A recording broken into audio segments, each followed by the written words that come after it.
Well, welcome to the first panel for Vaesen. This is a recorded one because of just some scheduling things. We weren't able to get this going. Topic of this particular panel is concept of Vaesen.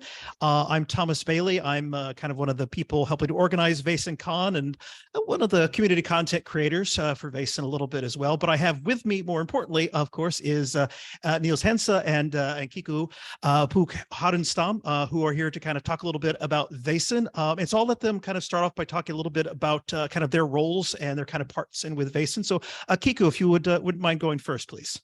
Yeah, so well, my role in Vaesen is that I write mysteries, and I've also been part now of doing some editing work for the upcoming things that are not yet released yet. So I'm, as you, I think, a happy content creator for Vaesen. Mm-hmm. Excellent. As I know, I've actually run your A Winter's Tale, which was a lot of fun. I think I did that shortly after the Seasons of Mysteries came out. And so kind of getting in, there was a lot of excitement in our the Vaesen Central Forum to kind of start playing some of those sessions. And I think we are able to kind of get through them. That's one I was like, that's the one I want to play. So Nils, if you could tell us a little bit about kind of your role in kind of the creation of Vaesen. Yeah, well, I wrote most of the core rule book, and I've also written some mysteries. So you can say I came in when the basics of the game were kind of decided, what it should aim at and what it should be, and then I took it from there and wrote the rule book. So for if we ever need any questions to any of the specific rules, we know to just contact you and say, what does this mean? Please don't. Yeah, but I think, one of the things I think people find interesting a lot about Vaesen is, as I was mentioning kind of in our pre-talk, just kind of the interest people have in Swedish folklore, because it's one of those things that I think most people aren't as familiar with. And so I think it does have a kind of a sense of something that's fresh and something's new for a lot of people because of that. And so I just kind of interested from, kind of writing the whole thing and also writing kind of mysteries. What was it about that kind of helps kind of inspire and kind of direct the direction that the game kind of took ultimately? Ooh, that's a good question. I think it's easy when you write something, whatever fiction-wise, to kind of fall into already made kind of concepts and ways of kind of building a story with good and evil. And what happens when you base it on something else like Swedish folklore is that you have to kind of rethink things. You have to kind of start from anew, and that made it interesting for me. And I think also many of the things I like can be found in folklore. I mean, it's more of a grayscale. It's not a black and white world.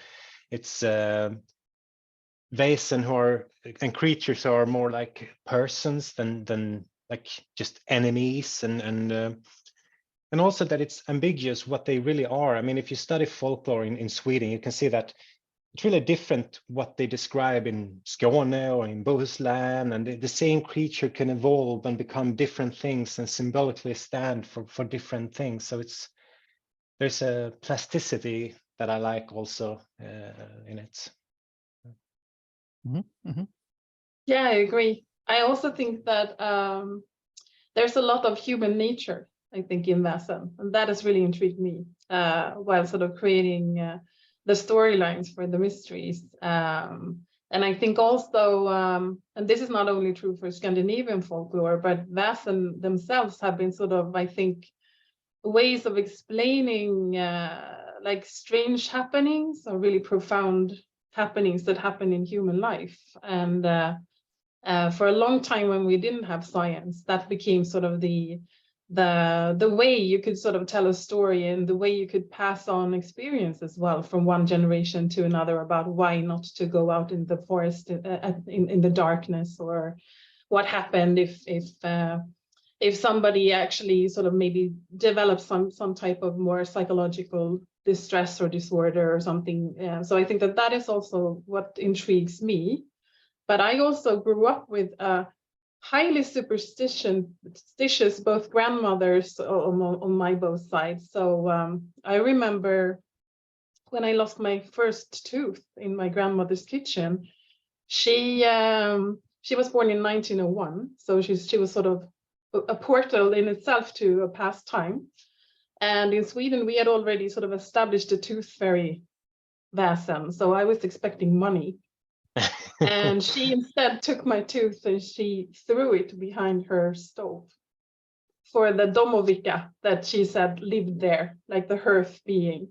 So that has also been why I was drawn to it, because this was actually part of my upbringing to have my other grandmother would put out food for the fairies on New Year's Eve so that she would have like a prosperous year and so on. So for me, it has been a very sort of strong family connection also.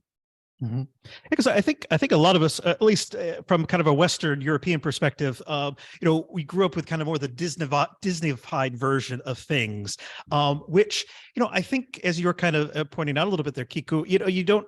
It doesn't really give the story, the meanings behind why people are doing some of these sorts of things. It doesn't really teach the stories that they were originally kind of meant for when they get kind of glossed over with that, which, as Nils was saying, that's one of those things that they're people, they're individuals that really have their own kind of motivations, and each of them are a little bit different, and I think that is one of the great things. I mean, you might have this great, gigantic, scary looking monster, but in the end, doesn't necessarily mean they're good or they're bad, because they have their own motivations. They have their kind of their own reason for wanting to kind of do things.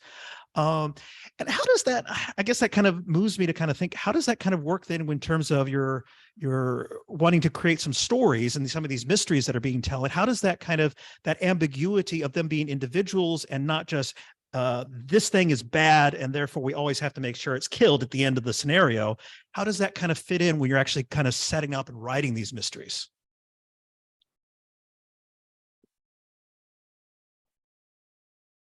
I think what you're saying, Kiku, is an important thing, that the Vaesen are actually about issues that are important to humans, like, as you said, sickness and child disappearing or dying, and trying to find a way to explain that.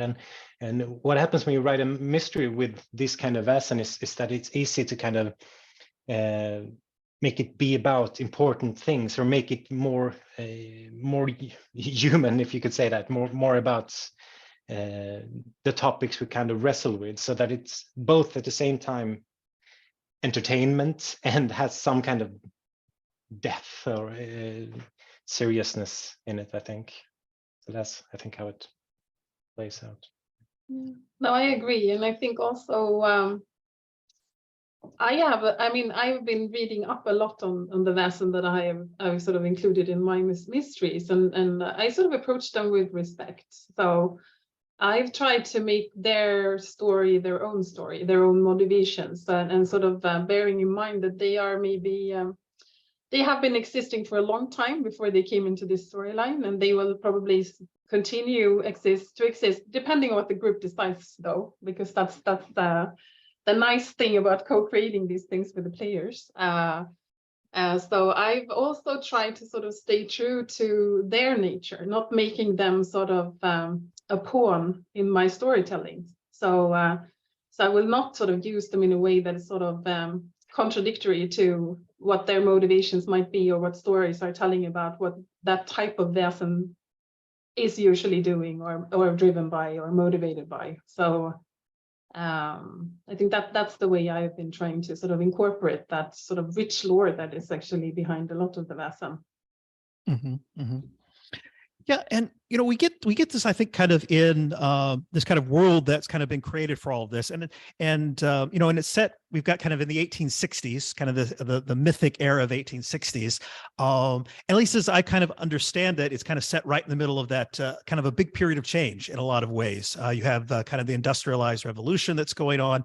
And, even kind of thinking of some of the other stories that are kind of placed in some other places. There's a lot of kind of geopolitical things that are happening too. I know, like Kiku, your story on the Winter's Tale, it's set in actually kind of in Russia, but that had been a part of Sweden at one point, which had at one point also been a part of Denmark. It had also been a part of Poland at one point, and you got all these different things that are going on. So you've got these worlds that are in complete kind of turmoil, both socially, economically, politically. All of that's kind of generating this new world that Vaesen are starting to kind of have to deal with in a new way that they might not have had to before. And so it's interesting to see how people are kind of using that then to kind of play out some of those stories about it's alternate history ultimately that we're dealing with, but it's all being informed by that. Yes. No, very true. Very true. And I think that's another theme that I think Vaesen is exploring, is also this clash in a way between different ways of explaining phenomena.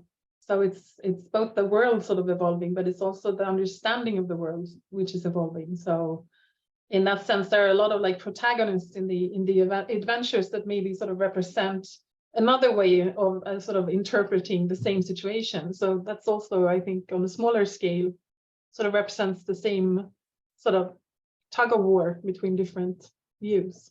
Mm-hmm, mm-hmm. It's really fun to use those real events from like history, as you're saying, and placing things inside it and kind of making it all come together. Yeah, I think that that works well.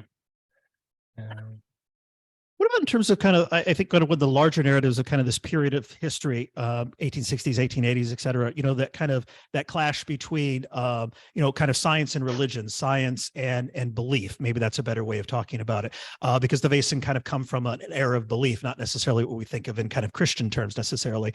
But is that kind of a central kind of clash that's kind of occurring as well?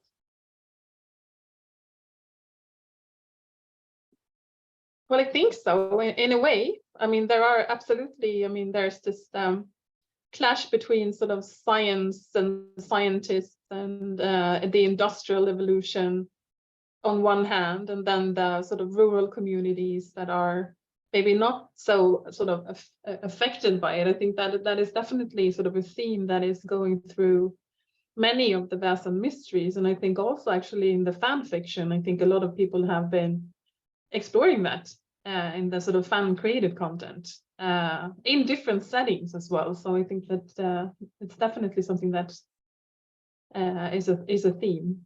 Mm-hmm, mm-hmm. And I think it's a theme. Because this is mythical North or mythical Europe or wherever you place it. So that is kind of it's not really a historical correct way of looking at it, as history has been evolving in different ways back through time. But I think it says something about our time as well. The conflict between mythical ways of explaining the world or science, and just look at like the main themes of our time, like climate crisis and many other things where we have these clashes right now. And with alternative versions of who is controlling the world and who is not controlling the world and so forth. So I think these are themes that are very much alive today, but we kind of place them in the 19th century, and that makes them interesting, a little more interesting, I think. Mm-hmm. Yeah, it's kind of a way of being able to look at those things from, it gives you a little bit of distance, I think, to be able to kind of examine things. If it's set in the past, if it's set in kind of this alternate reality that we're kind of creating, we can still kind of play with it and mess with it a little bit and feel safe about being able to do it in that kind of structure, that sort of context, maybe. Yeah, I think one thing I was thinking about, among many things, when I wrote the core rule book, was there is kind of a conflict in Sweden between rural and urban communities, you could say. And I don't know how much that is kind of an international, that happens everywhere, but I think in Sweden there has been very much discussion between whose interests come first and so forth. And that is one theme I think I wanted to use in the game as well, and place it in the 19th century. Mm-hmm. Okay. If we could just kind of turn gears just a little bit and kind of talk about kind of the structure of the game, maybe itself for a little bit as well right now.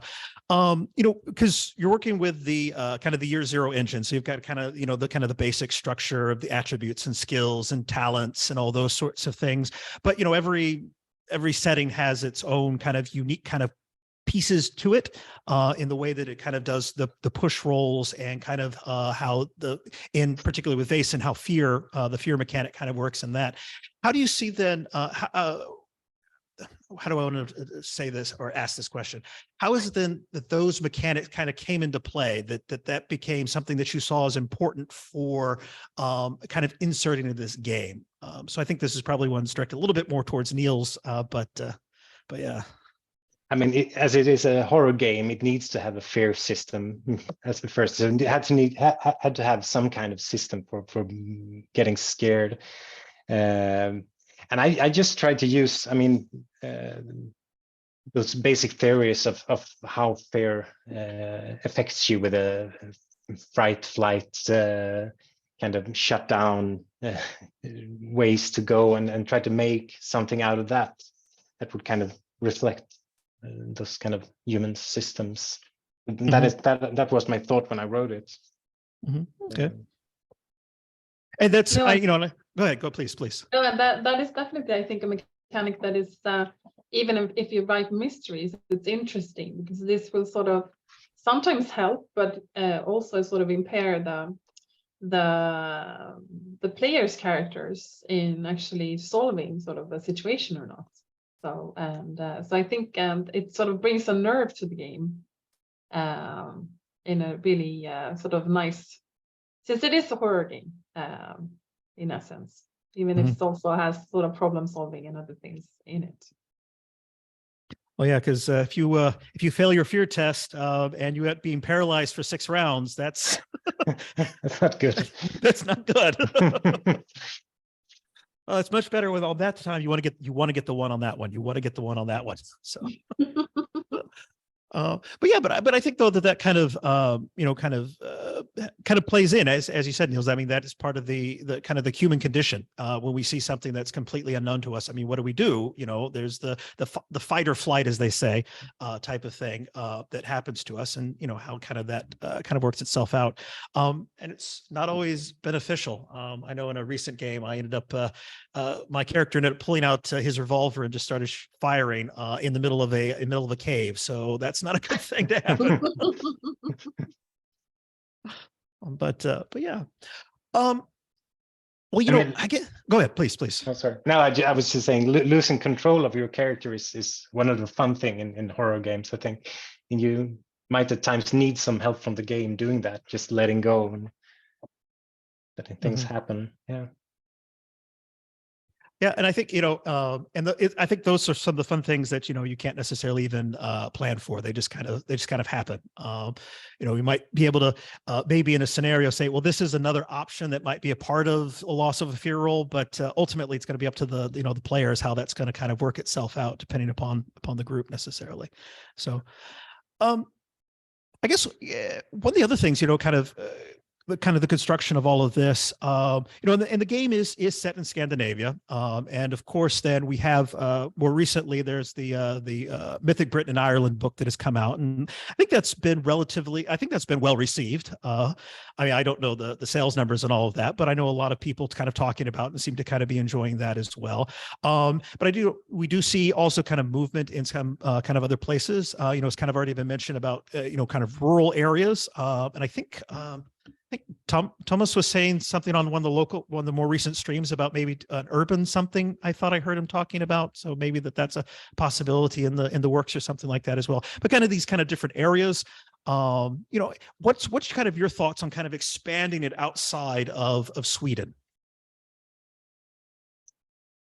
I think that is very positive and very fun, and would be so interesting to get to know the folklore of other parts of the world better. So personally, I would really just want it to learn more. But for the game, I think it would be very, very positive and very good.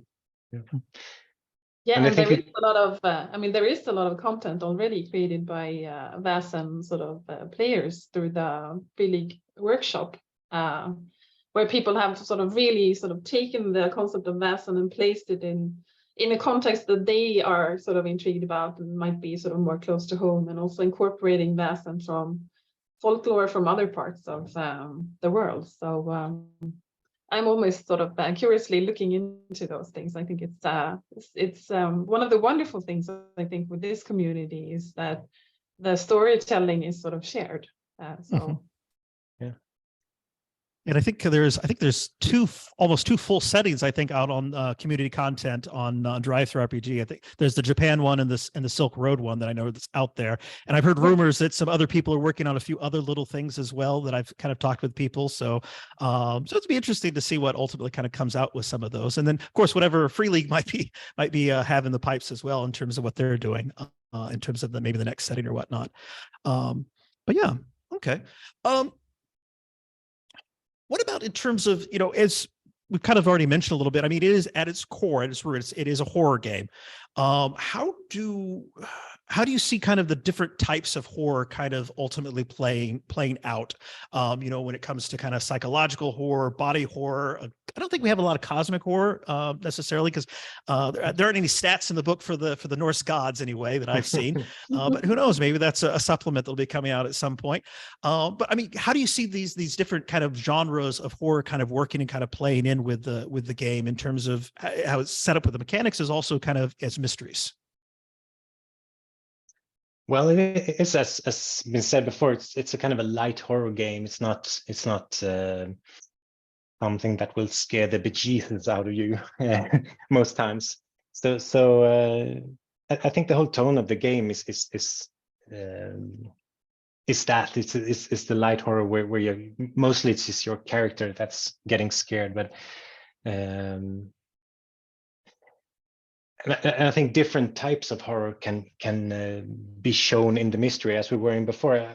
One type of horror that I tend to like is like the reality horror, that like real things from history is happening and kind of adding a tone of seriousness to the game. So that's something that can be kind of not in the center of a mystery, but something that could kind of add a touch of realness. And I think it's the same with other types of horror, like body horror. I don't think there will be a mystery with like body horror from start to finish, but there can be some touches of it to just like spice up things.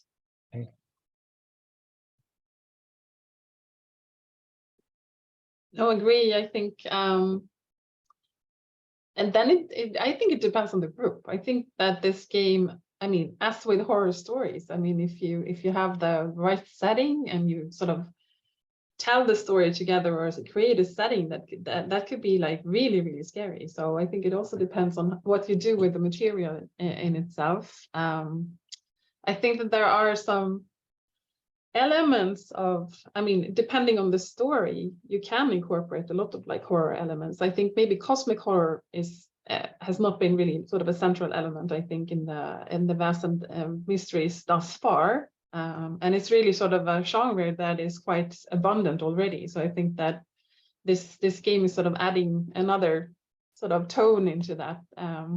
But there are situations where the players can be really sort of faced with being like really exposed to like the harsh cold of winter, or a real storm in the ocean with like selkies, attacking the boat or something like that. So I mean, there are ways of turning up and down that type of horror as well, I think. Mm-hmm.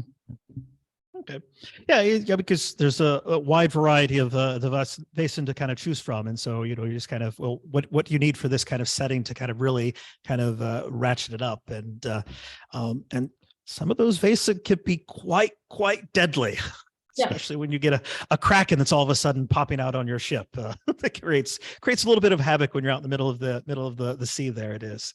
So, well, one other thing, kind of is we keep kind of circling back to kind of the historical kind of situation that's here, and that's kind of my background, so I might gravitate a little bit more to it anyway. But I mean, part of that, Sweden itself has kind of been set up kind of at this time. It's it's had its own little kind of border conflicts, kind of separating from Denmark. Its issues with the Russian Empire at the time. The loss of Finland. All those sorts of things are going on. I mean, is there? How can maybe the horrors of war might be able to fit into some of these stories as well? Maybe not a mystery in the war, but I think definitely people who have been fighting wars and coming home and they could bring like stories of other Vaesen, or bring Vaesen from other places, like from Russia or from wherever they've been fighting. And I think also you could say like perhaps Fragile Mind is more prone to kind of getting in contact with a Vaesen or a ghost or anything. So I think you really can use that dark theme into the story, definitely. Kind of have your dark secret be kind of played into that then. Yeah. Definitely. Yeah, because sometimes those things can get just kind of something that gets put on the character sheet because it's something you need to fill into the spot. But being able to kind of incorporate those pieces of it, which I think is another thing that I think is a kind of a core part of Vaesen. You've got your trauma and you have your dark secret, and kind of in maybe not obviously not in every single scenario that you're playing through, but that that the game master kind of touches on them, or the player kind of brings those little bits and pieces in to kind of help to kind of inform the game. Yeah, that is as Kiku was talking about, different groups play differently. I think in some groups you do a lot with like the dark secret and incorporate it in the whole campaign, and for others it's just something that gives a little flavor, something that makes it easier to kind of visualize your character. And that I think that is fine that you use it in different ways. Mm-hmm. Well, I mean, is there a way that, I mean, like in kind of making and creating creating different scenarios to kind of be able to kind of make that more of a prominent thing? Because as you said, Nils, I think for campaigns it's a lot easier to do because you've got multiple sessions, multiple stories you're kind of telling over time. But when you've got just kind of this one self-contained one-shot type of thing, what are some of the things that as a creator of a mystery, how can you kind of incorporate some ideas for pieces of that to be put into it? I mean, if you're writing for your own group and the characters, then it's kind of not easy, but then you can just use those things to like, if there was an NPC in your backstory, you can have that person live in the village where you go to, or if something was attacking you when you were a child, it's now that creature who the mystery is about. So that is not that difficult. The difficult thing is to write such mysteries for player characters that you haven't seen. If you're going to publish it for everyone, that is definitely more difficult. And perhaps the game could have had more like tips on how to incorporate different things, different types of dark secrets. That could have been another layer to like how you write mysteries, I think. No, I think it's also, I mean, when you do write mysteries, there's this balance between giving opportunities for incorporating different sort of mechanics and so on, and yet at the same time not making it too much of a script. So I have tried sort of in my mysteries to incorporate situations where if you're the right type of group, or if you feel like it, you could actually use it to actually role play a bit. So a carriage ride, for example, can be just like a transport, and then you wake up the next morning, or it can be like a long conversation that you have in the carriage. I mean, in The Winter's Tale, I've sort of incorporated a storytelling session, and it's sort of there. If you want to, you can use it as a storytelling session, or you can just use the information in those stories to sort of as the basis for a conversation. So I think those are some of the mechanics that you use when you write mysteries to invite sort of some groups into actually make something more of their own storytelling. but yet at the same time not sort of force everybody to do this or this. So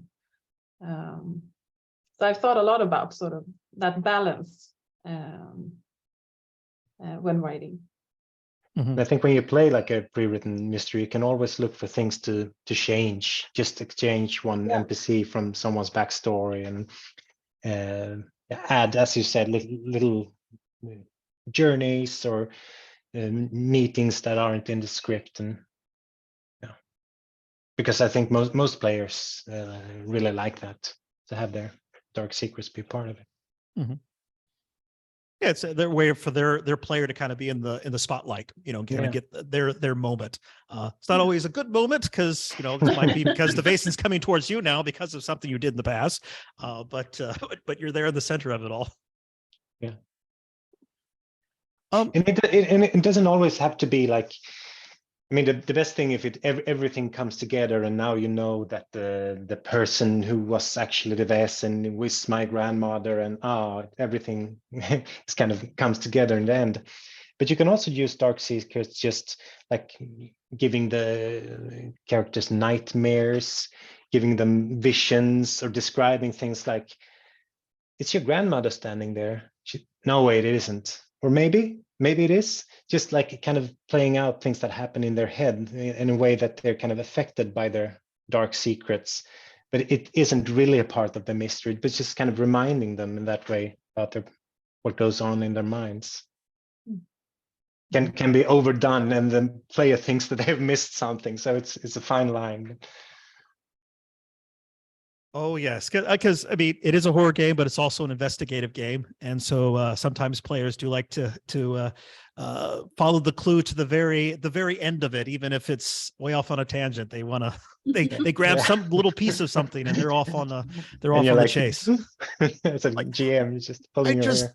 I just threw that in just to put some color in. Why are you going that way?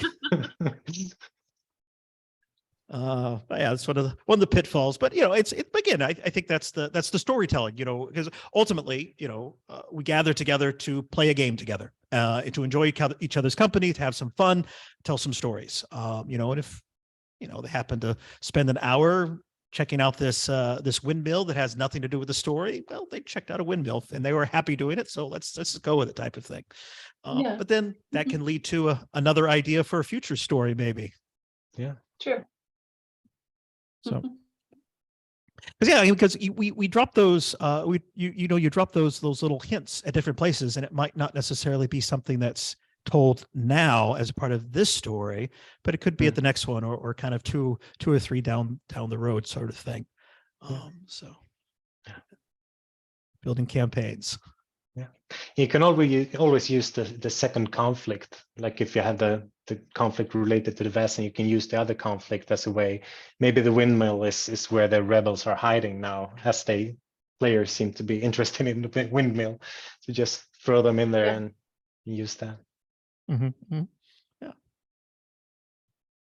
In terms of how is it, you know, because we're talking about breadcrumbs a little bit. You know, a lot of the published scenarios so far have been kind of these. I mean, you can tie them together, but they're essentially kind of one shots. How is it that you kind of see maybe someone might be able to kind of create a story, kind of a long-term kind of campaign, but at the same time, and you don't want to make it kind of a monster of the week type of thing either. How can you kind of incorporate some of those pieces in as you're kind of developing your various scenarios to kind of play along a kind of a campaign type of style? I think you would need like a meta conflict, or some kind of like the conflicts in the mysteries, but something that spans over the whole campaign. You need, and you can use kind of the rules for creating a mystery to do that, but you need to have it in a much wider scale, and perhaps more Vaesen and NPCs involved in it, and write some kind of backstory. And I think if you use Uppsala or any other place, you could use the headquarters as the base of where everything takes place. And then the mystery will of course give you more and more breadcrumbs that fit together, and you will kind of, at some point you need to show the players and the player characters that something really bad is about to happen, and you kind of give them more information until they need to do something. And all of those things are, of course, different mysteries. And if you do play a campaign, I think you should do very much more of the headquarter. Let whole sessions take place there, or several sessions in a row, or have mysteries inside the headquarter, and try to make it kind of personal in that way. No, and I think that the Castle Gyllenkreuz is, I mean, that's really a mystery in itself. I mean, there are so many players talking about like hidden rooms and hidden tomes and Vaesen that are living within the castle that people are sort of incorporating. So I think that in itself, I think, and also trying to understand more about the history of the society as well, and like different people in that. I mean, that is another way of expanding to sort of find the story maybe of a disappeared person, or continue the research of somebody, or so that there are a lot of ways, I think, to sort of expand the stories and expand the mysteries in that direction, without sort of handing over like the whole sort of explaining the whole mythology or the whole world and then ending it or something like that. So and I think people are already I think exploring that, at least from the stories that I get from conventions and others, when people come to our booth and talk about what they have experienced. Mm-hmm. Well, yeah, I know one of the groups that I'm with playing Vaesen, that's and it is kind of set up as a campaign, and there's been a couple of that have been I can think of 2 stories particularly that all they were dealing with was we never left Castle Gyllenkreuz. We were just always there for 2 sessions, 2 separate mysteries, I should say. But you mentioned Kiku, different Vaesen that might be kind of a part of the castle in terms of kind of continuing that story. Which ones do you think would be kind of lend themselves a little bit better to that? Oh, it depends on what you find. I mean, if there are like tombs way down in the cellars, it might be some types of Vaesen. But I think also, I mean, different Vaesen who have been either captured by the society might be sort of one thing. Another thing that I might think about is actually sort of having a staff member be a Vaesen. There are a lot of Vaesen who can impersonate human beings. So that is another sort of that's interesting way of thinking about that. Well, there is some comments in one of my groups about who really is Alcott Frisk. For example, yeah. So there are these. I mean, if you sort of start those small sort of storylines, and then of course there are a number of Vaesen who have always lived together with human beings that could or could not be sort of situated there. So. But I'm sort of intrigued by the thought about a Vaesen infiltrating sort of the society in some way. So I think it might already be happening. Who knows? Or it might be happening in some groups at least. So. Oh yeah. Or maybe a Rosenberger double agent Vaesen of some sort, maybe. Exactly. What about the Rosenbergers? How did they get to be a part of the story? Oof. I don't remember, I would say, but I mean, it seems clear that there would be some people of the society and some people with a gift who aren't that nice, and who doesn't want to kind of make things work, who just see Vaesen as enemies, and while other position themselves in another corner. And that, I mean, that's an interesting conflict, how to handle it and what to do, and what is kind of the clean way is a kind of strange way of saying it, but what is the right way of doing it? So I guess we needed some kind of conflict among the inner group as well. Where the fallen society members go to. Yeah, exactly. Yeah. No, but it was true also. I mean, we at this point of time, at least in real history, there were a lot of esoteric sort of societies that then branched out into different factions that became quite sort of there was a lot of conflicts. I mean, there were people that were spiritists that were sort of shunned by somebody else who was not into seances. So there was, I mean, I think it's sort of mirroring also something that has been happening. When you try to sort of step into the unknown, there are a lot of interpretations, and you can sort of approach fear in different ways. I mean, you can try and understand and explore, or you can try to just kill. So, I mean, there's, I think it sort of mirrors that in a way. Yeah. There's just all sorts of different avenues that someone could take with that. And actually, I'd not thought about the spiritualists now that you mentioned. But yeah, I mean, this is their era too. You know, that's kind of going on as well. You know, kind of trying to another way of trying to understand the unexplained. So, yeah, I have to remember to incorporate that in some future mysteries. Yeah.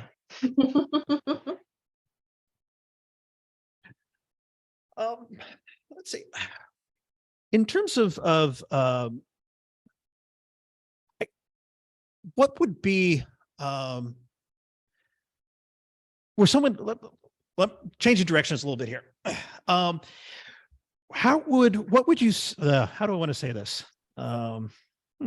Trying to think of how to word this particular question in a sense of you know, I mean, there's lots of games for people to choose from these days, and I think this is we've have just kind of this explosion of different games. You have the different gaming engines that are being used. You know, even Free League is doing its development of the Year Zero engine and making that even more available to people to use to kind of build games on. What is it that you see that's kind of unique and special about Vaesen that's going to be something that can kind of people can kind of latch onto and say, this is something that I think is makes this kind of a unique game, that this is out of the hundreds I can choose from, I want to play this one. Yeah. I think that's hard to really pinpoint in like, but I got a feeling that I think is why, and that is kind of a feeling of it being a cooperative game without being like like strange GM-less game. It's like a game that I hope and thinks kind of invites players to cooperate in building the narrative.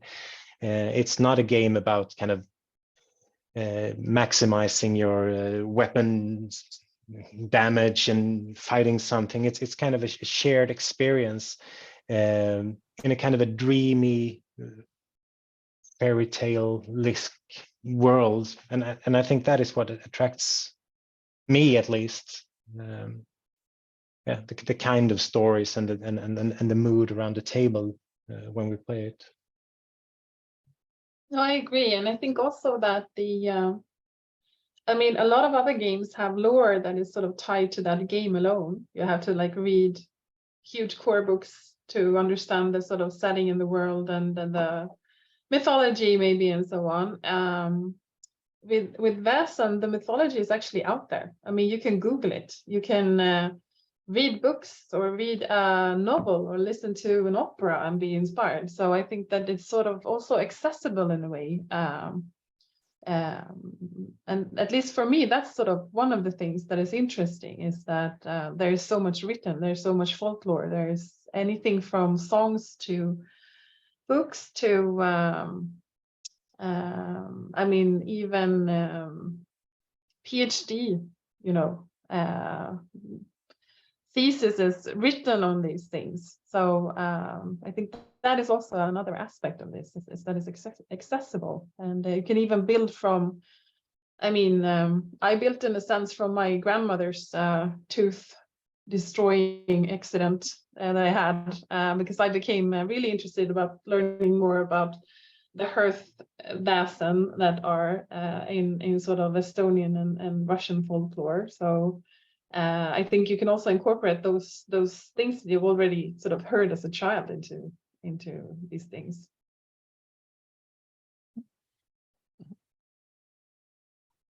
Speaking of, Vaesen then, and kind of being kind of something that's kind of easily approachable for everyone, like just what is, I mean, what's your favorite Vaesen then?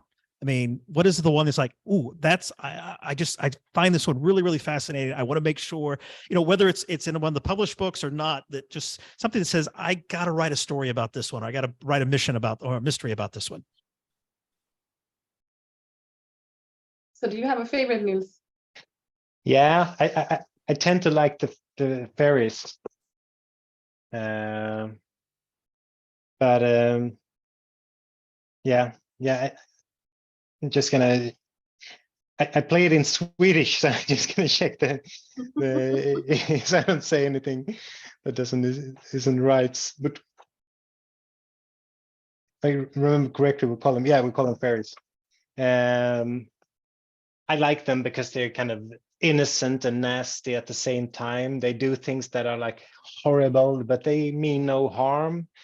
And I like the magic associated with fairies, like the changing of reality, like you can be transformed into a really small person, or 100 years has passed, and those really dramatic things. And when you throw that into kind of a mundane life of a player character, I think that's a interesting mix, and that they're hard to hard to do anything about. I mean, they're hard to kill, they're hard to convince about anything, and I think in real life they would be the scariest creatures, powerful and kind of egocentric and non-empathic, and they would just wreak havoc to everyone. So I would go with the fairies.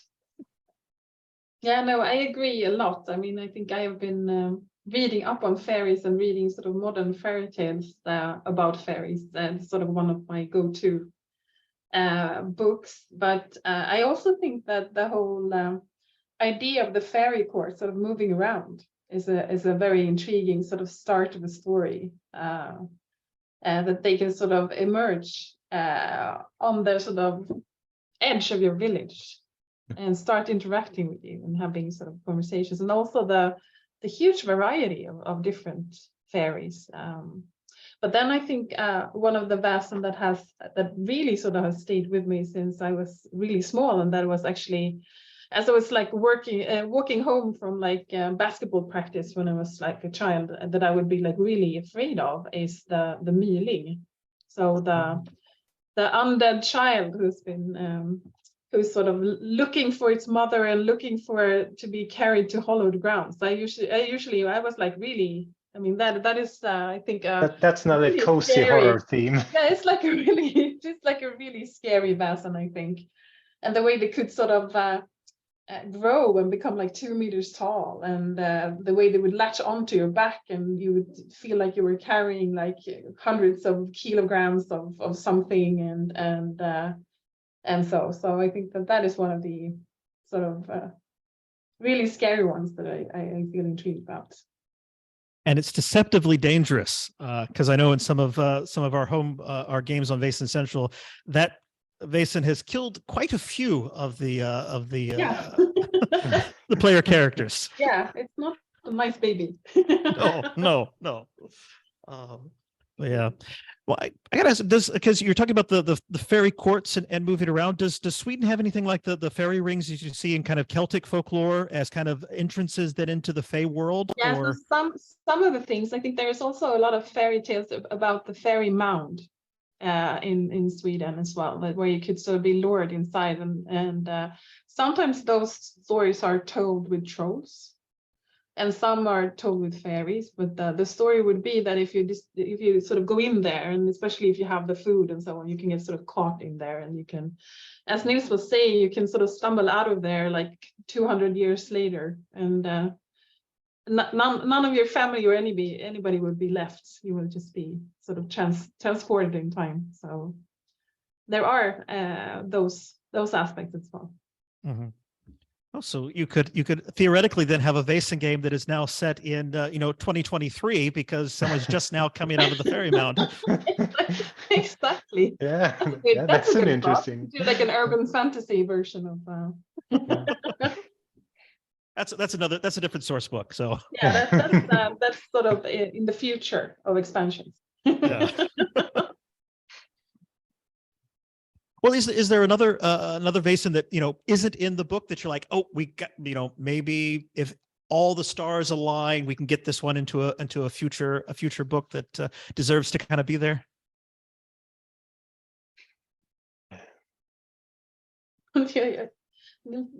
Are you looking in the book? Yeah, I'm just checking the name. The neck is my other favorite character, which I think he or it is really tragic and interesting at the same time. It's longing to go to heaven, and you could say that in some stories he longs for contact with other humans, or he's just killing them. I don't know. Whatever, what happens is really tragic. Everyone just drowns. This, it's playing and making everyone dance and kind of be. I tend to interpret him as kind of being the devil's servant without really knowing it. Yeah, no, I mean, since I do like horror and horror stories, I think that there are a lot of like undead Vaesen that we haven't really explored yet. We've sort of stayed with the classical ones as of yet. There are some undead creatures, but there are a lot of like really interesting undead Vaesen as well. Like what?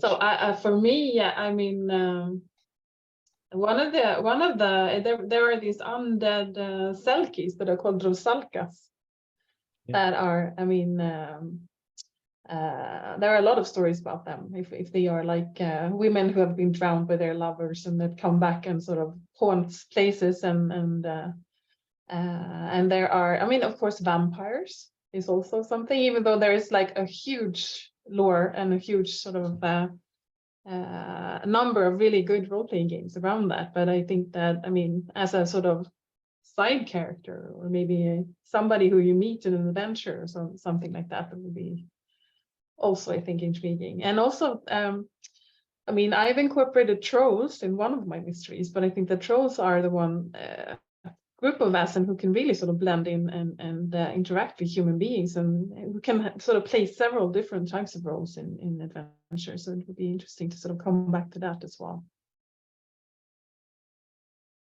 The troll. Yeah, I was just thinking because there was a scenario that I played. It was someone on the community content program that has one on trolls that I ran. It was very good. That kind of played with both the more human appearance trolls as well as those that are less so. Kind of playing with both of those kind of tropes at the same time. Yeah, it was kind of a fun one. And actually, I'm a bit surprised no one has put together a vampire sheet for Vaesen yet and put that up there on DriveThruRPG. Because you're right, that is a like classic. Where's that at? And and how does that fit in? But I think maybe it's so much, very much wrapped up in the lore of Twilight and all of that maybe you're gonna strip some of that back down to get more to the kind of the roots of it and things like that maybe. But in the Eastern Europe campaign would be interesting with those kind of creatures, really dig into like the original stories of Dracula. Would be nice. Mm-hmm. Oh yeah, the Romania, the Carpathian Mountains, and all of that. Yeah. Well, maybe that's again another setting for for Freeling to put together. Maybe we'll see. So okay. Well, let me ask this, because we've been going for a little shy of an hour at this point, and I don't want to hold you for too much of this time. So I'm going to jump to kind of one last question, then kind of an opportunity to kind of, if there's anything else that you guys want to add about Vaesen. Is there anything in terms of being either kind of a player or kind of a game master who might be kind of new to the world of Vaesen? What do you think is kind of a good way of kind of getting into that? As you said, I mean, you can just Google things and find out about the world of Vaesen, of the Vaesen world. But I mean, what do you think are some things that can help new players, new game masters kind of really kind of get a hold of it and kind of really jump in and make stories that are their groups?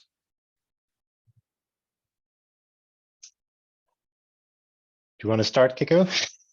I think that, I mean, there are so many there is so much sort of, I mean, just reading folklore or listening to sort of stories, I think just to get the inspiration to, and sometimes sort of research, if you're living in a place in the world, sort of try and understand, go back. So has there been any, sightings of Vaesen or something else? You don't have to go back so long time to actually get hold of that type of folklore as well. When it comes to sort of mystery solving and reading up on Vaesen, there are a lot of books. I mean, Johan Egenkrantz books, of course, but there are also a lot of, I think, some compilations of stories about like fairies or stories about different types of Vaesen as well. I mean, I do consume a large amount of both sort of books, but also TV series. So this has been sort of the theme of a lot of things, I think. I mean, both like Penny Dreadful, if you want to sort of look into like that whole time era, there are other stories that are maybe more, I mean, like the whole Supernatural series, for example, is sort of even if those are sort of one shots, there's a lot of Vaesen that come through there with their lore and a lot of information on how to kill them and how to fight them and so on. So I think there's a lot of different ways in, depending on where you like to start. Yeah. When you go back in time, you can not only look for like Vaesen stories, but also look for, as we said before, historical events to base your mystery around. When I wrote the Night Zoo, I wrote about the bathing house in northwestern Skåne, which is something that had fascinated me outside role-playing writing. So I kind of could use that. And when it comes to like leading the game as a game master, I think in all games, when you start out with that, you should never underestimate how fun it is to just play your character and take things really slow. And I think this game's just starting in like Gyllenkrans and just moving towards the place and just letting the player characters interact and speaking to NPCs and just not go too fast forward is the best thing to think of. I think that is the most common mistake when you get stressed, that you try to make everything happen at the same time, and just take it slow and just let them have their fun and interacting with each other and so forth. And yeah. But I really agree also on sort of placing it around historical places or historical happenings, but also places. I mean, sometimes you can see sort of picture, or you will travel and you will end up in a place that is like really has that sort of sense of wonder or magic around it, and to start sort of in your own mind sort of think about sort of, so what could have happened here, who would live here in this like forest glen, or and then you can sort of find ways of incorporating those types of settings also into the way you lead the game as a game master, I think. So that's really a way of making it, I think, even more sort of intriguing for the group. Yeah. Mm-hmm. So even maybe finding, places that are local for the group that might have connections to kind of, yeah. Okay. Yeah, I think that kind of depends on if you're playing together in an actual room, or if you're playing online, it might be a little bit more difficult for that. But yeah. True. But I mean, sometimes you can, I mean, if you can exchange pictures of a place, for example, or if you can sort of use it, I think that is one way of also getting sort of a shared picture or a shared understanding of that. So yeah, which I think is one thing that I think Free League does really, really well, is their art in all of their books. It really kind of gives you that view of the world that you're in, whether it's the individual portraits of people, or the maps that are kind of being drawn, or the Vaesen. It does really kind of help kind of anchor you in the story that's being told at that time. So, and I think especially for Vaesen, I think Johan has some beautiful art, very, very inspiring stuff that he does. So so very lucky to have that as part of the game. yeah, absolutely. So Okay, well, let me just ask, is there kind of any last things that you guys want to kind of say about your thoughts on Vaesen, and kind of the ideas for it, anything about mythology, folklore, just kind of any last comments you might have? I would just say I think it's you've talked to some Kiku about all the things that are being made by people everywhere, and just settings and mysteries. I think that is so lovely to see, and makes me so happy to see that people are doing their own stuff with the game. Yeah, that's the best thing about Vaesen for me at the moment, I think. Yeah, I can only agree. I think it's sort of to the core of the whole game that there's so much collaborative sort of storytelling going on in different forums. And also I think that, I mean, as a writer of mysteries, one of my favorite things is when people come and tell me a story about what happened when they were playing a mystery that I have designed, and also the hundreds of ways that the same sort of situation can play out. It's sort of really just a proof of like the imagination, and also the creative process and the group process that happens within a game group, where you can sort of play. I mean, you can be in the same setting, solving the same mystery, and you can sort of solve it in so many different ways. And I think that is really, I think what I love about this this art form is that it's not static. You sort of co-create it as you're playing, and as you're reading, and as you're talking about it. So I think that is also, I think, in the heart of Vaesen stories in themselves as well, that they change, and they change over time, and they are interpreted in different ways by different people. Excellent. And I think that is a perfect thing to kind of end on, in terms of, the community kind of working together, telling their stories, which is what, Vaesen ultimately helps us to do. So yeah. So I just want to say thank you, Kiku. Thank you, Nils, for taking the opportunity to kind of speak with us, and kind of give your thoughts a little bit about some of the ideas of Vaesen, and doing your part, kind of being a part of VaesenCon this year. Thank you very much. Thank you.